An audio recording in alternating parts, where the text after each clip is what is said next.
Hello, welcome to WCC Wednesday. Today, I am delighted to be joined by my friend and colleague, someone I've known for quite some time, Lisa Jones, who is joining us with MICAH. Can you introduce yourself a bit, Lisa? Who are you? Oh, who am I? Okay.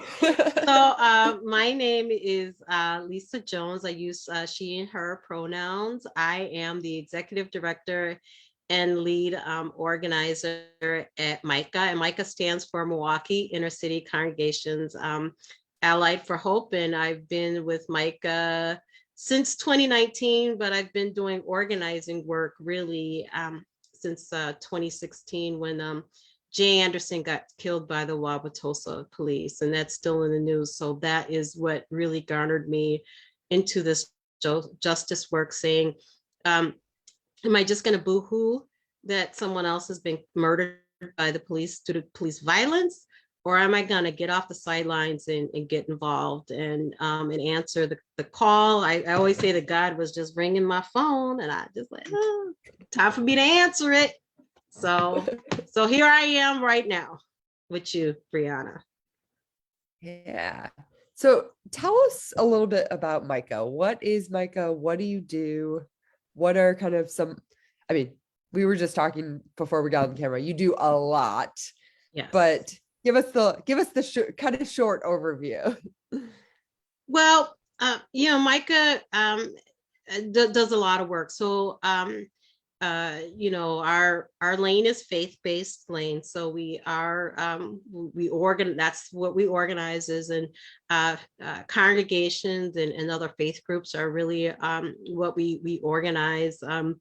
And MICAH has been around since 1988, and it got started out of the inner city of Milwaukee. There were clergy congregations who were trying to do things better to better their neighborhoods, things that needed to be done with their aldermen, and realizing I'm the pastor, my congregants are going to the alder person to do certain things. It's not enough. They're not listening to us. And so as the clergy were getting together, lots of ecumenical things that happen, they were realizing they were in very similar areas, and they were like, you're having the same issue, I'm having the same issue, you want this? So they decided to come together, and in 1988, and it's interesting, the seven clergy, it's an interesting number, seven clergy came together and founded MICAH, and started working on really some issues. One of the big wins that MICAH had early on was with the winning against redlining with the M&I Bank. Many people don't, so we talk about redlining and homes and things like that. Many people don't know that that's part of our history, that MICAH did a lot of organizing with a lot of faith folks to stop that at that time, with what was happening with M&I Bank, and just like recently we heard, I can't remember which bank it was, but one of the big banks, they were talking about how many Black folks are still denied loans at a high rate. So this organizing is really important. Some of our other important work that we're currently doing is criminal justice. MICAH has been working on criminal justice a long time. I don't even know how many years it's been working on criminal justice, but when you have so many folks in the criminal justice system, that Black folks that are in the criminal justice system, and it's just unconscionable that that we have that many of them are taken from places like Milwaukee and Madison, and they're people who look like me, who are making mostly the criminal justice system and getting incarcerated at at high rates, at much higher rates than any other group, and particularly compared to, unfortunately, to our white siblings. Something is very systemically wrong. And in Milwaukee, 53206 has the unfortunate, dubious, that it has the most people coming into incarceration. It's a zip code in the highest zip code in the country with the highest incarceration rate. So, and in Wisconsin, unfortunately, is the worst place to raise a Black child. So there's a lot of work to do, racial justice wise. We do other things. We have an education task force. We're working on issues around transportation to get money into local transportation so that people can get to jobs, where most of the jobs, unfortunately, are in the suburban areas. So we see how this systemic racism really plays out and how it is really, unfortunately, impacting many Black and brown folks in Milwaukee County, and of course, the state of Wisconsin. That's just some of our work. And MICAH is a part of a larger organization. It's not like, so Mike, you're doing the work in Milwaukee, but for the people maybe who are tuning in, who are from outside of Milwaukee, they can get involved too, right? Yes. So MICAH is, we're the Milwaukee County affiliate. So this is the lane where we work. As in Milwaukee County, we work at the school board level, Milwaukee School Board, the Milwaukee County, board, and that's where we mainly do our work. But in organizing, if you really want to do this organizing well, we have to be able to build together and connect each other together. And so, really looking at that. So years ago, maybe about 20 some years ago, I don't have the exact date, they realized that if they wanted to get things even done at the county level, well, where does money come from at the county level? It comes from the state. So we're like, oh, well, and with our national network, the Gamaliel Network, they're like, well, let's build a state network in the state of Wisconsin. So what happened was the organizer at the time, David Liners and Pastor Elwinger, who's one of the founders of MICAH, went around and helped found the rest of the affiliates across the state. And so that's, so when you hear wisdom, MICAH is a part of wisdom. So out of MICAH birthed the state network, Wisdom.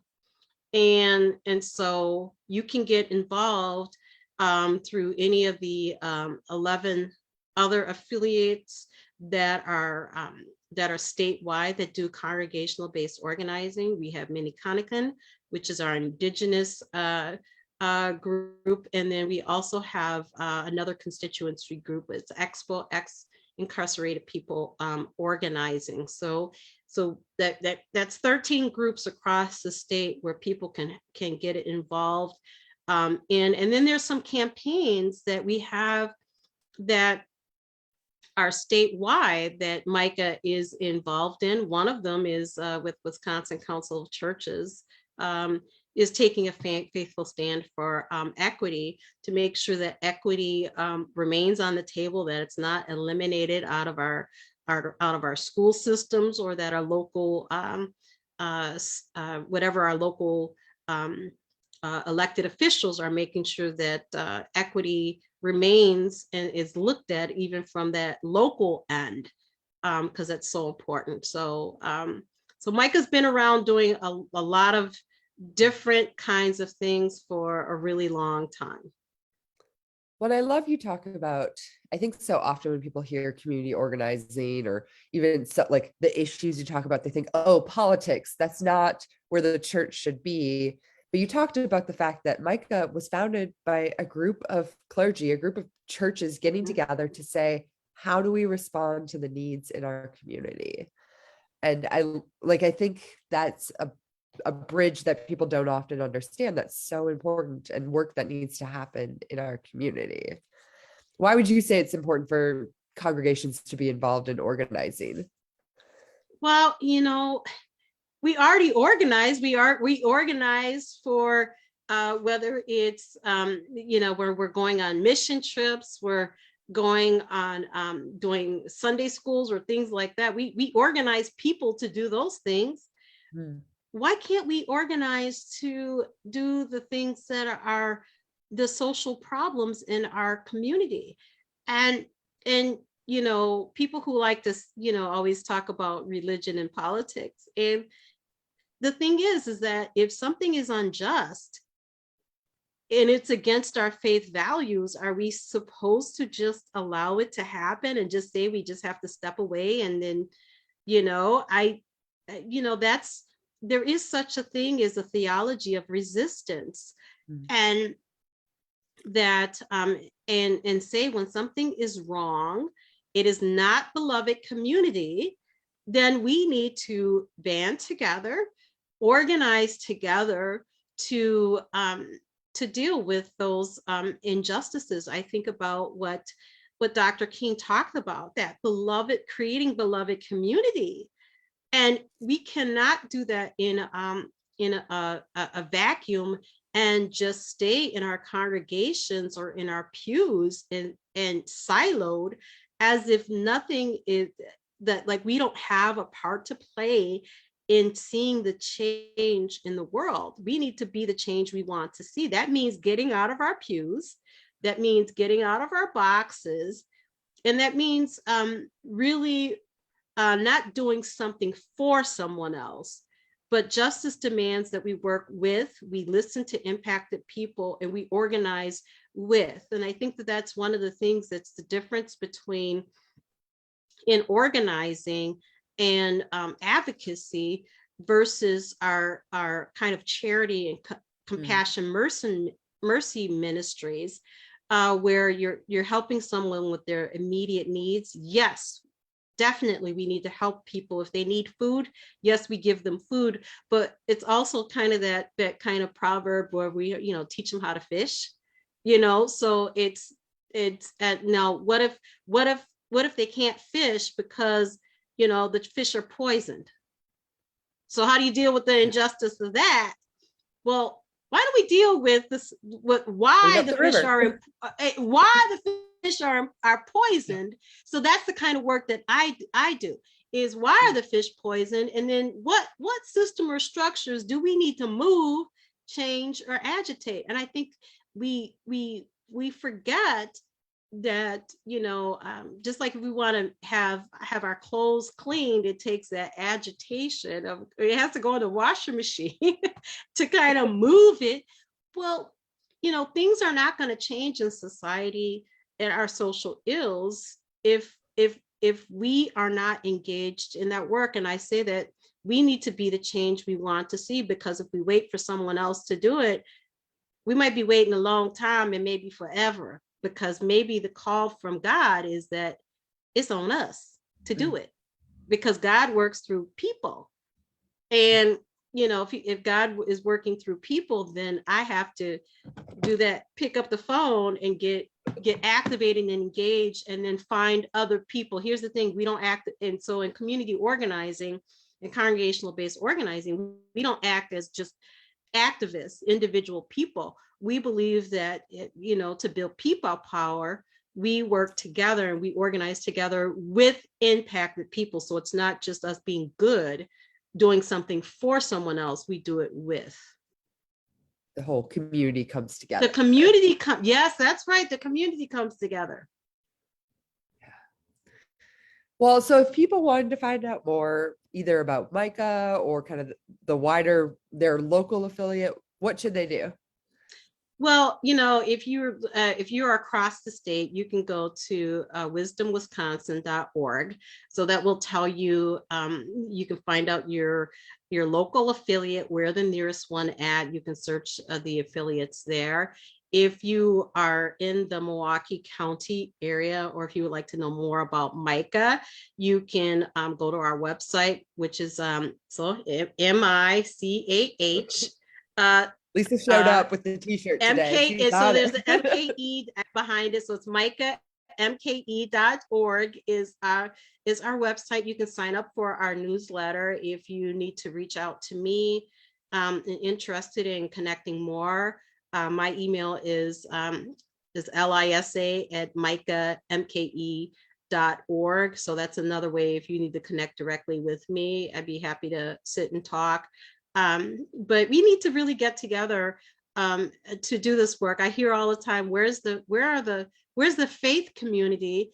And one of the best ways to engage at the grassroots level is to really get involved in grassroots organizing, and really organizing with other people. So then you're sending forth people out of your congregation, and they are going into the world to do the work. Sounds like Jesus. It does. Yes. Jesus. I always say Jesus walked. He wasn't I'm just saying he walked. Thank you so much, Lisa. All right. Well, thank you for having me, Breanna. I appreciate it. Okay.